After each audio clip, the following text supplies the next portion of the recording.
அன்புக்கினிய ஓரளவுக்கு நண்பர்களுக்கு வணக்கம். திருச்செந்தூர் தூத்துக்குடி மாவட்டம் திருச்செந்தூர்லேருந்து பரவலாக மழை வந்துட்டு கடைசி யாரும் வந்து பள்ளி குழந்தைகளுக்கு வந்து விடுமுறை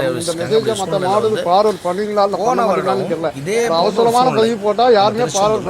போன்ற சூழ்நிலை போன வருடம் இதே காலகட்டங்களில் டிசம்பர் காலகட்டத்தில் வந்து மிகப்பெரிய மழை தாக்கம் ஏற்பட்டு திருச்செந்தூருக்குள்ளே பக்தர்கள் வர முடியாத ஒரு பெரிய நெருக்கடியான சூழ்நிலை உருவாச்சு.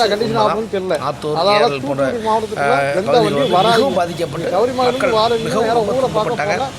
உள்ள இருக்கக்கூடிய மக்களும் சரி, வாகன ஓட்டிகளும் சரி மிகப்பெரிய விபத்துக்குள்ளாக்கி மிகப்பெரிய ஒரு மழை. தற்சமயம் அதே வீடியோவை இந்த வருடம் அதே போன்று சித்தரிக்கப்பட்டு திருச்செந்தூருக்குள் பக்தர்கள் வராதிங்க, பிரச்சனை இருக்குது அப்படின்னு சொல்லி சொல்கிறாங்க. ஆனால் திருச்செந்தூருக்கு அந்தளவுக்கு பிரச்சனைகள் இல்லை என்றாலும் பக்தர்கள் பாதுகாப்பாக வாங்க அப்படிங்கிறது. ஆனால் பக்தர்கள் வராதிங்க அப்படிங்கிறது மாதிரி 12/12/2024 மாதிரி பழைய வீடியோவை வந்து ஃபோக்கஸ் பண்ணி போட்டுட்ருக்கிறாங்க. இது தவறான வீடியோ. இது வரைக்கும் எந்த விதமான ஒரு மிகப்பெரிய ஒரு மக்கள் அச்சுறுத்தக்கூடிய ஒரு பாதிப்பு இல்லை. ஆனாலும் திருச்செந்தூர்லேருந்து வரக்கூடிய தூத்துக்குடியிலேருந்து வரும்போது ஆத்தூர் பாலத்துக்கு அந்த பக்கம் அதேமாதிரி ஏரல் சுற்றி வரப்பட்ட பகுதிகளில் ஸ்ரீவைகுண்டம் வழியாக வந்து திருச்செந்தூர்களுடைய மிக பாதுகாப்பான சாலைகள் உள்ளது. மிகவும் பாதுகாப்பாக மக்கள் வந்து செல்லக்கூடிய ஒரு சூழ்நிலை உருவாகின்றது. இதுவரைக்கும் அதுபோன்ற பாதிப்புகள் இல்லை.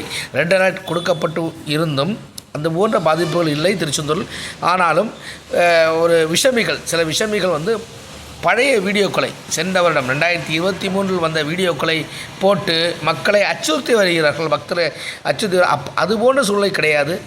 ஆனால் மக்கள் வரக்கூடிய பக்தர்கள் பொதுமக்கள் பாதுகாப்பாக இருக்க வேண்டும் என்பது தமிழக மாணவர்களுடைய கோரிக்கை. தவறான வீடியோக்களை நம்பி ஏமாற வேண்டாம்.